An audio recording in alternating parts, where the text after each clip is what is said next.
Hi, this is Lex, and welcome to the FinTech Blueprint. It's your podcast about fintech, decentralized finance, digital banking, investing, robo-advice, artificial intelligence, and all the other frontier technology that is transforming financial services. To get more content, like an illustrated transcript of this conversation in your inbox, subscribe at fintechblueprint.com. So without further delay, let's jump into today's episode.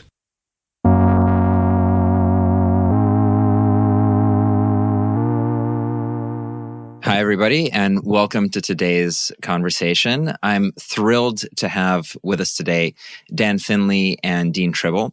Dan is a co-founder of MetaMask, the leading crypto wallet, and Dean is the CEO of Agoric, one of the most interesting technology companies in the Web3 space. We've had both of them on before, but we're going to have a really fascinating discussion about the future of wallet strategy, the type of developments that builders can add now to MetaMask, as well as what kind of underlying technological changes we're seeing across all of Web3. So with that, Dan and Dean, welcome to the conversation. Hey, Lex. Thanks for having us. Thank you for having us here. This is great. My pleasure. All right, Dan, let's start with just checking in on how MetaMask is doing. Where are we? It's 2023 towards the end of it. I think everybody's waiting with bated breath for the Bitcoin ETF, but there's been some destruction along the way. How is the usage going? How is the wallet doing? What do you see from your vantage point? Yeah, I think that anyone in the Web3 space can feel that it feels like we're almost on this cusp of something like, there's been a lot of kind of inactivity, or not inactivity, but there haven't been major phase shifts in a while. The biggest thing that kind of happened in the Ethereum space this year was the release of EIP 4337 or EIP feet, which lets us have kind of contract accounts that are a little bit easier to write, but those are kind of still trying to find their footing. But it has enabled some new applications that are a little bit easier to get into. And there seems to be a lot of potential around there, but I think that it hasn't been quite realized. So I think for the most part, the Web3 ecosystem is kind of a core group of usage. It's still, I think we have something like 20 million regular users, but that's probably the same 20 million that we had a year and a half ago or something. So there hasn't been like a new huge viral wave in a little bit. And so I think that a lot of the ecosystem is kind of waiting for like either what is the use case that is the next phase shift, or I think what is the like enabling primitive or technology that suddenly makes this whole thing a lot easier to build on, safer to build on, more engaging for end users. And I think that is the kind of foundation building mindset that's motivating a lot of our current work at MetaMask and our collaborations with Agoric, actually, to kind of start to tie it back. That philosophy has also led you to develop MetaMask in a way that's very differentiated from other wallets in the space. Can you talk about what are the core dimensions in which you've tried to grow the wallet, and Consensus more generally has supported the wallet in its growth? And then what have you been working on with Agoric, and why have you been working on it? Yeah. So I guess historically, if I was going to try to put a net over the philosophy that's distinguished us so far, is that I think we've been kind of ruthlessly user-centric. A lot of features that someone might naively request might simply require a new centralized database. And so there are features out there where it's like, oh, well, it would be really easy to do that. Let's say auto detect all NFTs or something. But we were very early to recognize that auto detecting all NFTs is a huge abuse vector. And so actually we were trying to take a somewhat more nuanced approach to what is the kind of user consentful interaction here. And I think that we started to model all of these things as this kind of acts of user consent. And so while it started with token allowances when you connect to a website, that philosophy of what is the user consentful answer to this question, I think has kind of permeated the fibers of the MetaMask code base and has extended to the point where now we're starting to say, okay, what does it mean to let a user extend almost any part of the wallet, at runtime with third-party code, and, as long as they choose to. And we're trying to find what's the right balance of letting users do whatever they want and trying to hold their hand to keep them safe. But that guiding principle of user consent first, and also trying to lean off of obligating users to third-party services that they maybe know nothing about and might actually expose them to risks that they're not aware of. Like a auto-detected NFT may just seem like a harassment vector to a naive person, but we've got fantastic support data, and we know that there are active phishing campaigns that utilize a lot of these features. And while some of these kinds of things that a new wallet may find a naively obvious differentiator, we know at scale is actually something that puts your users at major harm. And so we actually have to play a kind of different game than most other wallets. One of the things that always stood out to me about MetaMask is its focus on developers and its focus on safety. And so you had described that another wallet might say, okay, let's wrap around the most attractive design around NFTs and pipe in, some APIs from centralized providers. But that actually doesn't solve the problem, which is the problem of safety and security that you talk about. But it doesn't also solve the broader problem of we don't yet really know what Web3 is for. I mean, we know some things that it's good at and some things that are exciting for a couple of years, but there is a much more general question of you've got this economic system, it keeps creating weird, viral, and interesting things, and you have to build not just an answer to some particular feature question, but you have to build a more generalized platform or framework for integrating new things as they come up. With that color, could you talk about Snaps and what Snaps is? And then maybe also a question for Dean in terms of how Agoric has worked with MetaMask to build out that framework and support it. Yeah. Thanks. That's such a great lead in. You could have been writing my own thoughts for me, because like really one of the things, like it's very easy to say, oh, okay, what's Web3 good for? Well, let's look at the biggest use cases today. It's DeFi, speculation, and NFTs. And then you can build a wallet around those three things. And we've seen wallets, basically do that and make the most polished DeFi NFT experience they can with wonderful onboarding. And I think that we've actually seen like what the upper limit of success with that strategy is. But the kind of problem, and I think kind of the elephant in the room here, is that the thing that one of the major things that makes Web3 interesting is the fact that it is a permissionlessly innovative space. So the thing that makes it interesting is partly that you don't know what's going to come next on it. So, you can make some NFT that represents membership for your club, and it may just be a cute, joke the first day. And then the next day, one of your members may, make a Dropbox that lets you pick up gifts if you have them or something. And so the fact that people can add new things dynamically is what makes the whole thing fun and interesting. And so if you just make a wallet that's only good at viewing your NFTs, you're not going to have that kind of spontaneous kind of discovery. So there's this question, how do you make a wallet that's capable of letting a person interact with applications that utilize things they had in one application in new ways that they maybe nobody knows about today? And so that means that we need to take the wallet's kind of main job is hold the user's keys and inform them about what they're doing with them. And so what we kind of need is we need a way of expanding the set of things we can inform the user about. And so if in the case of like opening a Clubhouse box or, having a subscription or something, that's a new kind of protocol basically. And so there's this question, how should you add that to the wallet and how should that become socialized throughout the ecosystem? And today the norm is go beg the most popular wallet developers to all standardize around it. And hopefully they all meet, in person and then argue for a while and then eventually converge on a kind of mediocre API that nobody's perfectly happy with, but everyone's exhausted arguing about. And then, we live on that for 5 years because nobody can break the API. What we've done instead is we've built a plugin system into the wallet, and we've done it using Agoric's sandboxing, hardened JS sandboxing technology. And it lets people add plugins to their wallet. And those plugins can actually add APIs to the website. So now if you have an NFT one day and then the next day someone comes up with a fun Dropbox service for it or, a Clubhouse feature, they could make a snap for that now gives you a very coherent, readable way of interacting with that new service around Web3. That's a pretty contrived off-the-cuff example. Concretely, what we're seeing is a lot of support for new blockchains getting built. We're seeing support for new account types like contract accounts, MPC accounts. And then we also made an API to encourage the creation of security providers. So people can now add comprehensions to other transactions. So you can install a whole bunch of security providers. And now when you do something, you'll have a kind of a few security professionals looking over your shoulder and chiming in.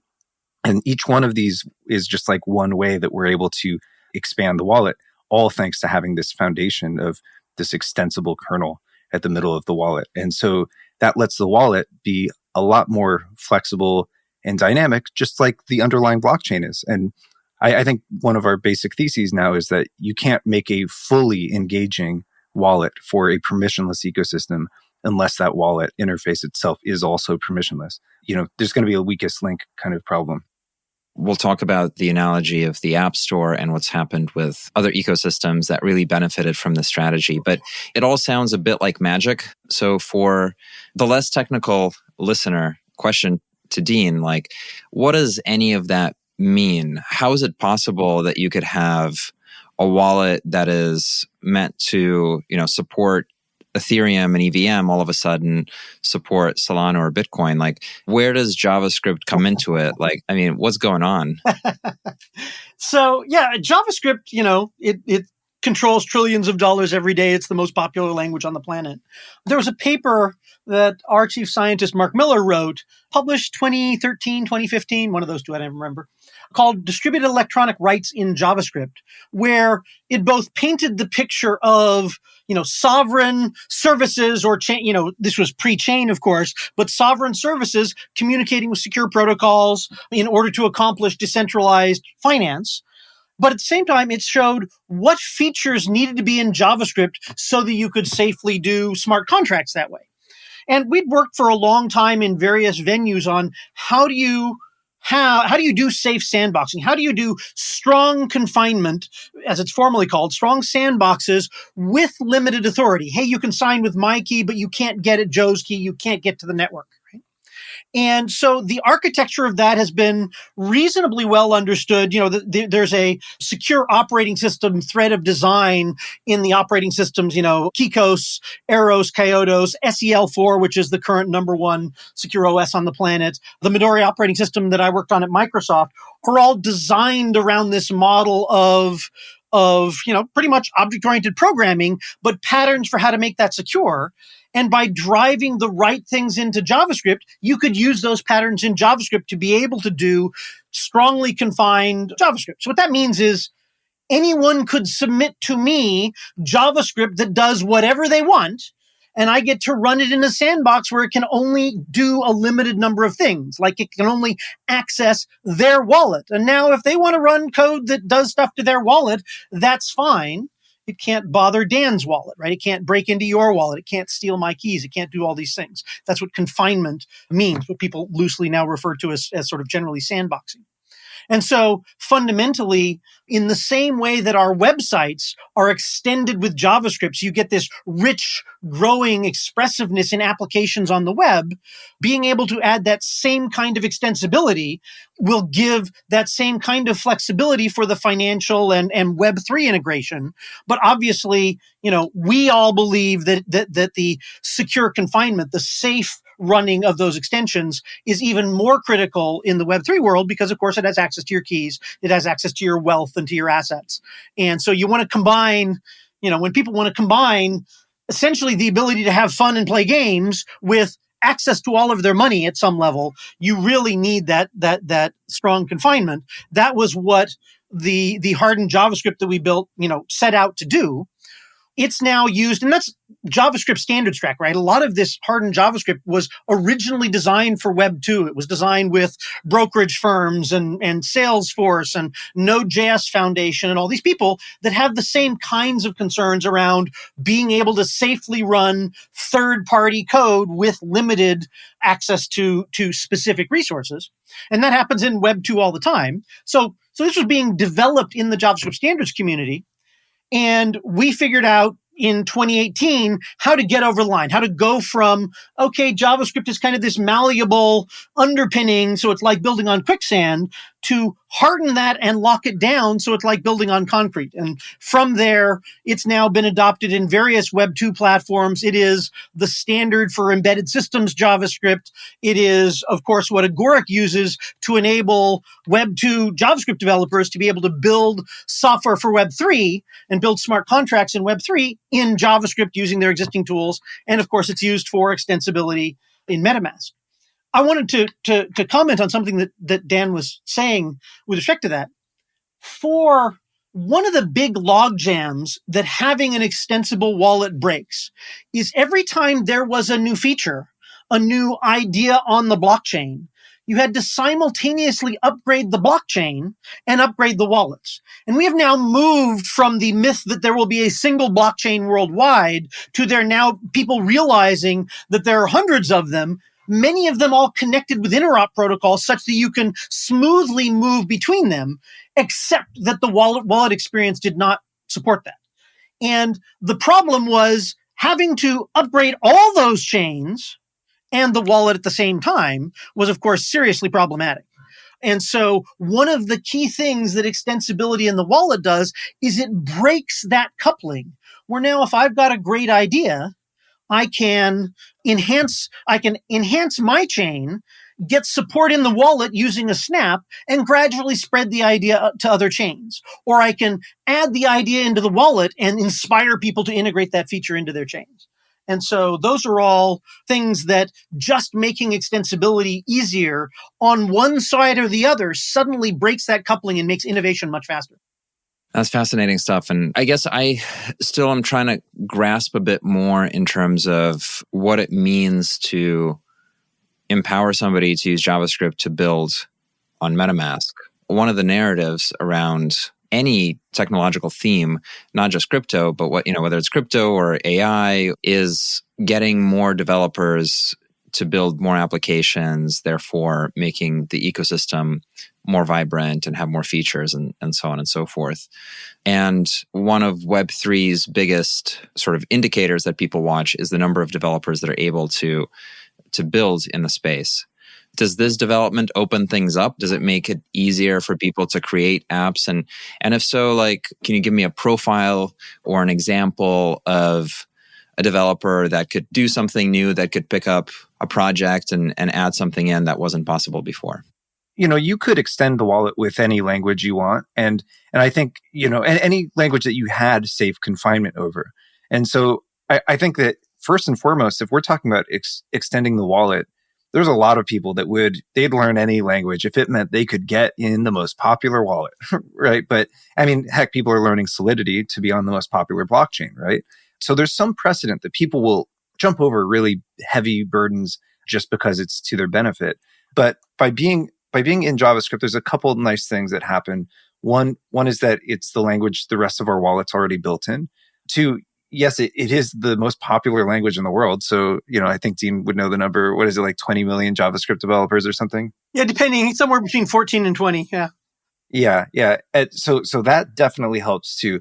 But I think that there's two other features of this sandboxing technology in particular I'd like to point out is that many sandboxing technologies are actually really heavyweight, like both in how to use it and on the computer.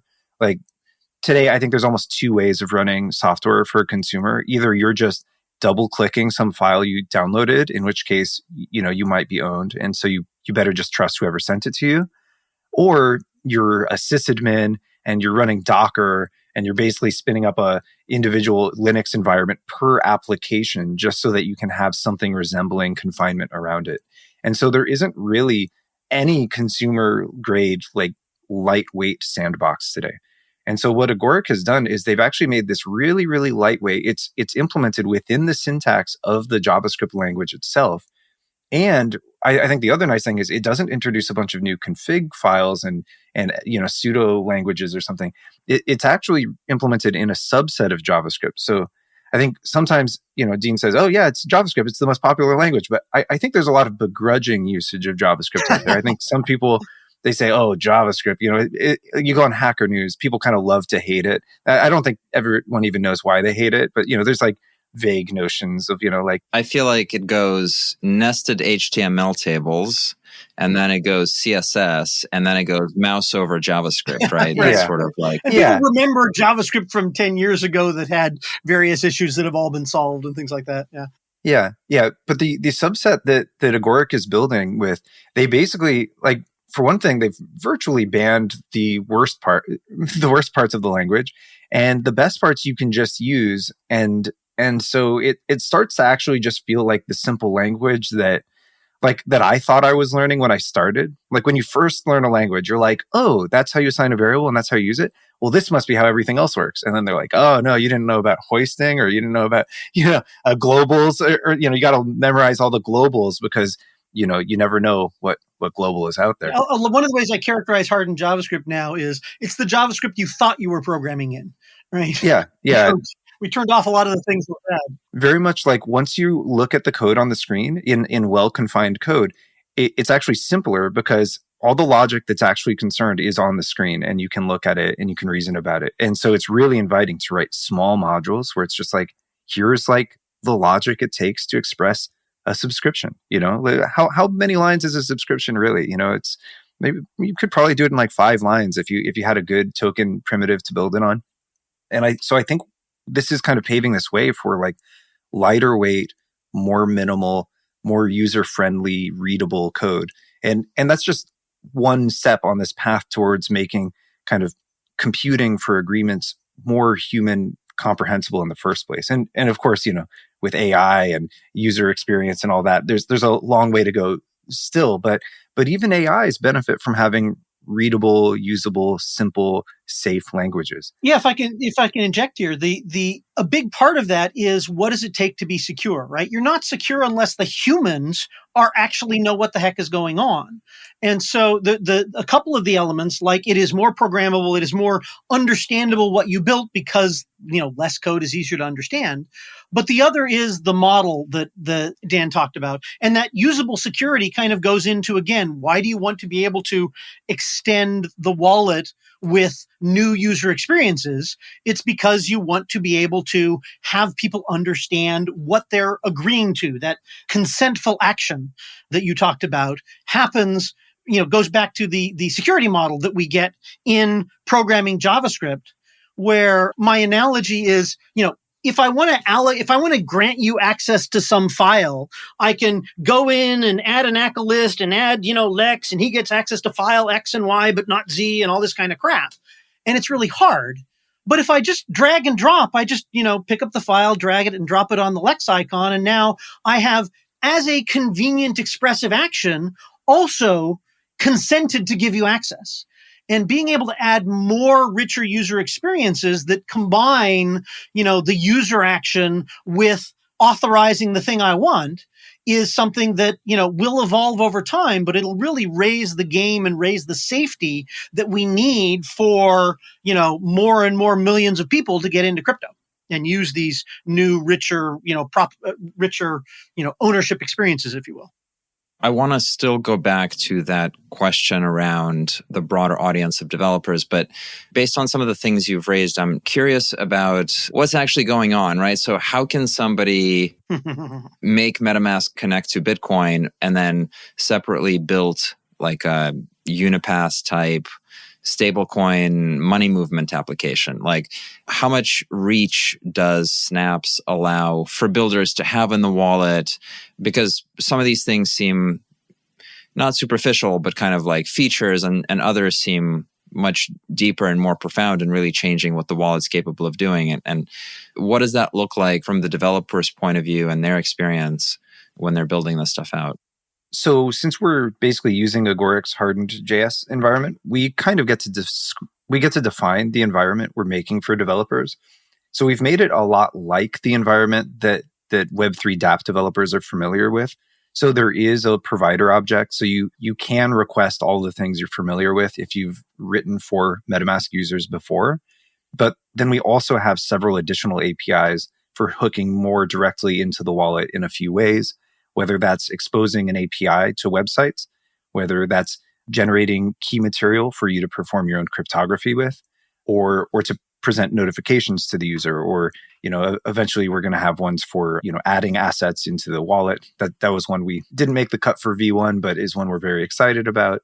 And then we're also working. We're very close to, by the time this airs, possibly having account extensions where you can have plug in new account types into the wallet too.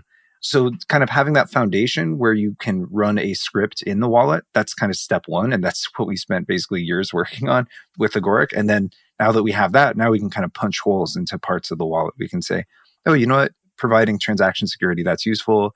Oh, accounts, that's useful. Notifications, that's useful. And in each one of those is now just an API. And so that's a lot easier for us to implement now that we have the whole extension system. Unlike pretty much every other language on the planet, JavaScript, when a JavaScript computation runs, the things it's allowed to do are entirely circumscribed by what objects it's handed in, right? So in the browser, it's handed the window object and the document for JavaScript programmers like that, right? In Node, the global has on it FS for the file system and net for the network. And if your JavaScript program is evaluated with a global object, with this thing that doesn't have the file system, then you can't reach files unless someone hands you a file object. And so there's security magic there that's related to the stuff that Dan was talking about, right? They run an extension where it does not have access to the document and to the window, so it can't go and read the secrets that are your password as you type it in to a password widget elsewhere on the web page or elsewhere in the extension. Instead, they just can hand in this Web 2 object that has exactly the authority that they want to give that extension that circumscribes exactly what data it can get at and what functions it can invoke. And there's no way for it to express getting authority that it's not supposed to have. You just can't.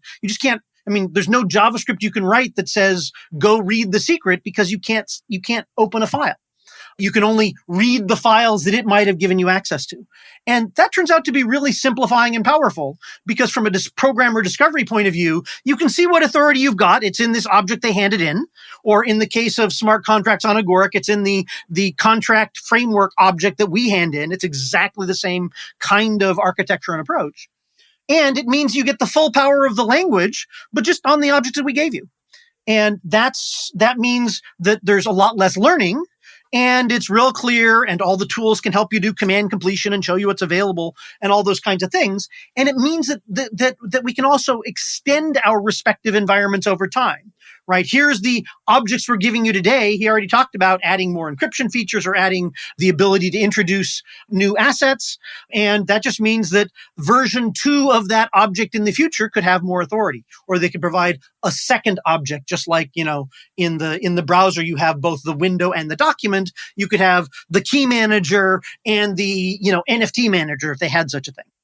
Agoric is also involved in the Cosmos ecosystem and across Web3.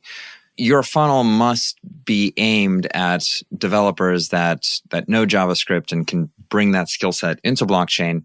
Do you have any observations sort of on that draw, on that conversion funnel? Like, where do you see people coming from? What are they interested in building? And how has it been recently? And where do you see things opening up? So it is still early. Part of the thing that is from a Cosmos perspective, let me talk for just a moment about the MetaMask extension from a Cosmos perspective. Certainly, as Dan noted, there are plenty of other wallets out there, and there's some good ones in the Cosmos ecosystem. But the big thing that the MetaMask Snaps framework does, and in particular, the MetaMask Snaps built for Cosmos, is now for great apps in the Cosmos ecosystem, and there are a few, and there are some being built on Agoric. What it means is now those apps can reach users that currently have a MetaMask wallet installed and don't have, Kepler or Leap or one of the Cosmos wallets. And that's really important for, the vision of Agoric, the vision of Cosmos has been this interoperable world of lots of different chains, taking advantage of different tech stacks where appropriate. And that interoperability underpinning is now pretty well spread and growing and getting more and more secure and more robust over time. But users can't cross that easily if they have to change wallet providers, right? If you have this awesome tool that can do, whether it's, a new perp market or can do nice incremental automated sales or, new kinds of NFT like Crye launched on the Agoric platform, that's really great. But if someone hears about it in the general public or in the crypto public, they go to a website, they launch the user interface that can talk directly to the chain, and then it says, okay, pay $5 in IST. I don't have a wallet that does that. I don't know where it doesn't connect to my assets. I don't know what I'm doing here.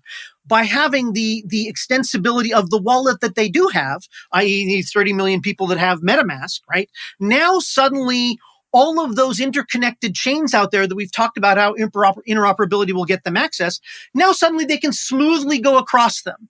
And, interoperability is not just about being able to reach these other things, but being able to reach them transparently, right? You don't care as you bring up a web browser, whether you're going to a page that's running on, Apache or Express or some other website. You're just crossing multiple different networks and seeing a website that's rendered by some hardware. And the same is going to be true of Web3 users, right? The same is going to be true of users using applications that have Web3 technology underneath. They want to interact with that interesting, extensible, mutable NFT thing that gives them access to a story world. And the fact that that's built on Agoric, to a first approximation, those initial users don't care, right? They might dig in further and see other things that are available, but fundamentally they see this cool thing. They've got an NFT. It gets them into some story world that they're interested in. They add that to their pool of NFTs, some of which are on, ETH, some on Polygon, some on Stars Network, etc. And from their point of view, they just want to experience these things that are now available to them and not think about what tech stack they're moving among.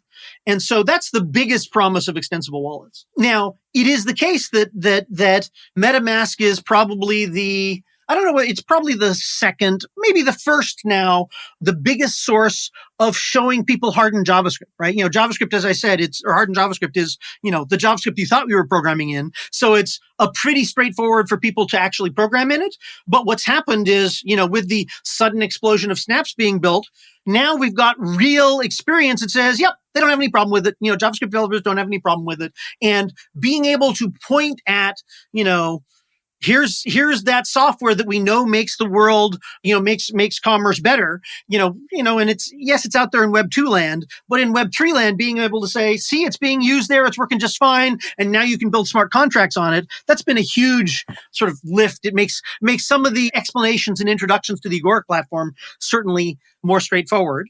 I will be at conference next week in New York for, telecommunications providers that are interested in Web3, right? And so, the value of having this integration really makes talking to the, Web 2 JavaScript developers, right, is as you say, it's Agoric's focus.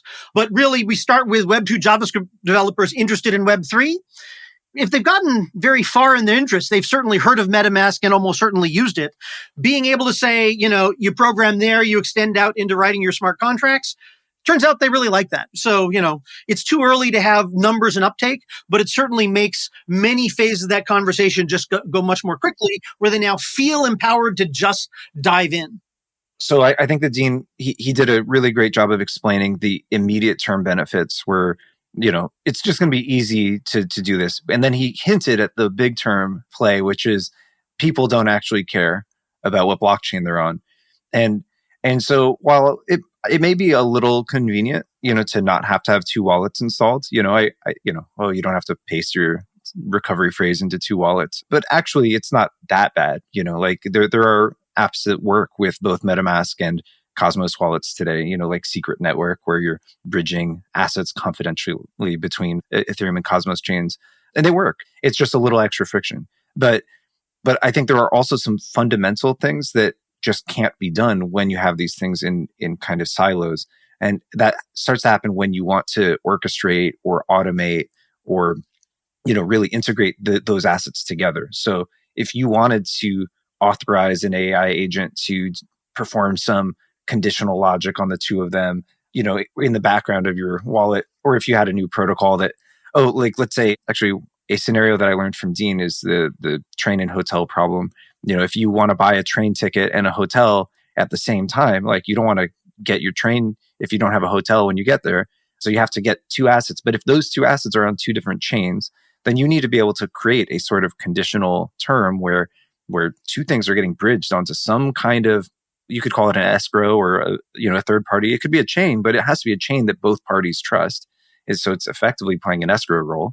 And so you need some kind of interface that lets the user kind of combine these two assets into a single term that's now atomically enforced and then withdraws from the two. And that's just, that kind of orchestration really just screams for the ability to combine these authorities, or, ideally, I think expressed as two objects entering a function is about as simple as it can get. And so having the ability for a single runtime that can take those two authorities, make a contract between the two of them, execute on them, I just don't think you can do it with multiple, or you can't make that experience totally seamless and abstracted away. And so what I think we're partly doing is laying a groundwork for finally starting to chip away at abstracting away all of that interchain stuff, all of the, how many contracts and hops and sub accounts and relays and paymasters are you going through? And so this lets us start to like layer on the sauces to hide that stuff. Yeah. I mean, end of the day, people want a smiley face in their wallet, for the amount of money they have to go up. I also think back to, I spent some time in law school, which was a special decision, but my favorite part of law school was learning about all of the workers' protection laws that came out towards the end of the 1800s in the US with, the building of the railroads all across the country. And there were all of these cases, all of these lawsuits, because you would have trains that either traveled on different dimension tracks, like things weren't standardized, or like trains wouldn't slow down. And so you'd have people who would connect moving industrial train cars together. They would, be at the end of one train and they'd have like some metallic hook that they would throw at the other moving train. And, half the time their limbs would go into the metallic hooks and there would just be disaster. And so there's a huge body of law in the US that coming out of this just mangling of human bodies for decades as the railroads standardized and got rid of sort of this manual connectivity on the infrastructure. And I'm so glad that in Web3 we have all these rails, but we don't have to throw people into the mix. Not their bodies. That long story had a point. We don't have to throw human bodies into the mix, but we still have to do everything manually, right? We have to switch networks manually, and we can end up in places that are fraudulent. We can connect to apps that hurt us financially, that deceive us. And so this is all kind of part of building that smooth infrastructure that is usable for the regular person. I want to switch tracks. I do want to switch tracks. Yes, nobody will be hurt during the switch towards thinking about Snaps as an app store. And I know it's not an app store in the strict sense, but I guess as an ecosystem. Curious, Dan, to your thoughts around how you think it will develop. We have many analogies from Windows and Steve Ballmer's excitement for developers and software that they write, which made Windows so successful commercially. We have the iPhone App Store, which still has not really been replicated in its ease of use and dominance. In Asia, we've got Ant Financial, which was built out on the aggregation of merchants that all became part of the network and made that payment rail have billions of users. We now have also ChatGPT with its plugin ecosystem as well.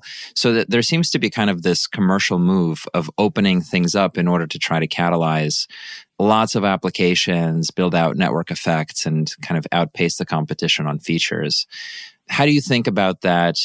And what do you expect Snaps, MetaMask Snaps, to look like in the years to come? Yeah.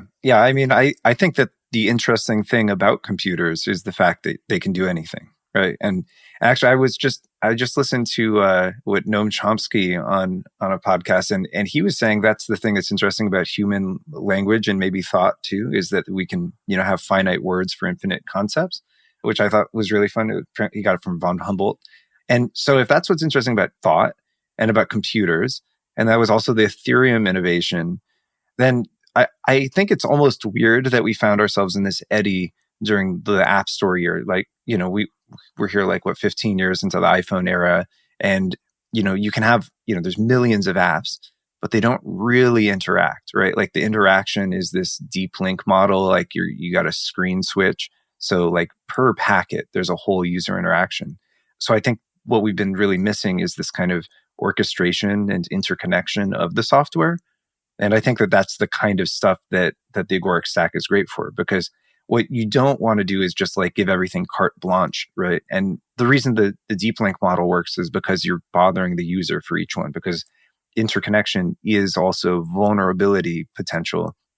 And so the easiest way to add safety to that, as MetaMask well knows, is just ask the user, and kind of say, well, you may not be able to read it, but like you've got a moment here where you can say no. So that's a very, very base level of consent. But then as we start to move up the kind of hierarchy of needs, the layer of abstractions, we can start saying concretely like, okay, well, what are you actually willing to give that other process persistently, and so that it can continue to do things on your behalf? And that's a layer we don't actually have really great in the Snap system today, but I'm very, very eager for us to get it out ASAP. So I think that what you'll see is like the first year or so of Snaps, you're going to see a lot of new blockchains and a lot of new account types. And so that's going to make onboarding into all sorts of blockchain ecosystems easier. And that's going to be great. And there's going to be a lot of new developers who are able to make new businesses. And that's going to be great. It's going to feel like a Cambrian explosion. But then we're going to release stuff that lets you interconnect these things and install them more seamlessly. And that's when this stuff is going to actually explode multiples, exponents beyond that. I really think interconnection is the secret sauce of Web3, of blockchains, of permissionless software. It's the thing that I'm ultimately, I think, the most excited about enabling. That first wave, of just getting it to work for other chains is a really big step forward and provides that initial decoupling I talked about, where now you can start to innovate in the user experience without having to change every chain. But as you say, that second step of app-specific things. This is just an extension that lets me see a particular use case, lets me see NFTs I'm using for ticketing, or lets me see just a new intense model, so it lets me talk about cross-chain things, where it's still very app-specific general service, but it's a huge step forward in user experience. I think that will be the first revolution you're talking about, Dan. The second one is the one that really comes out of the finer grained security model from the Agoric stack, from the hardened JavaScript, where just like with a file, it's not that I'm giving you access to the file system, it's I'm giving you access to this particular file, right? I'm giving this wallet extension access to these 3 NFTs and nothing else. And I can do that by dragging and dropping, or by something that is this consentful action, as you mentioned, that lets me have very easy but secure interactions with these services, so that, I'm giving a particular app access to the NFT that gets me access to a particular club, and now it can enhance in a permissionless way my experience with that club without being able to find out about all my other information, whether that's medical or financial or transaction history. And so that fine-grained thing is kind of that third stage, but people will start to be building that kind of thing in the next year, I think. And to tie it to that OpenAI example, because I think OpenAI and the LLMs, they're like the most exciting technology that's happened in, I don't know, maybe my lifetime, besides all the security stuff. It's just, it's just out of left field, way beyond, I think, a lot of people's expectations, what it can do. And so the extensions for it are like very natural. Like it's very natural to want to connect it to absolutely everything. Like what can't benefit from some AI? But the first wave of their extension system is, it's basically you turn on an extension or you turn it off. And then that extension naturally gets the whole conversation, and they all see everything that every other one did. And so it's a completely flat authority model. And I think that there is an absolute upper bound to how much stuff you can do safely under that model. And so I think that these are incredibly complementary, and I'm really excited to explore AI in the wallet more. I actually did make an AI snap to start exploring this, but I think I can do even better on my next pass. It's a FREN.cc or .li. No, .cc. I wanted to do friendly, but I didn't register it in time. So, but it's like, you put an AI in your wallet and, not only now can you connect AI to applications you go to, but you can now power other snaps with your AI. And, my hope is this also gives you a tool for abstracting what your AI provider is, because, it's one thing if every site requires you to have an open AI account. It's another thing if they all require you to open a special subscription with them to pay for their open AI account. They're both forms of monopoly lock-in. But what does it look like for users to have their own trusted AI companion that gets that they can grant on a limited basis to services they use, while still keeping those services isolated from each other in terms of how much of the AI's knowledge they get access to? Like, those are, I think, really, really poignant questions that there's huge categories of AI potential that I think are only going to get unlocked when we start orchestrating them with safe, granular confinement. And how much access the AI has is something that you also get to control.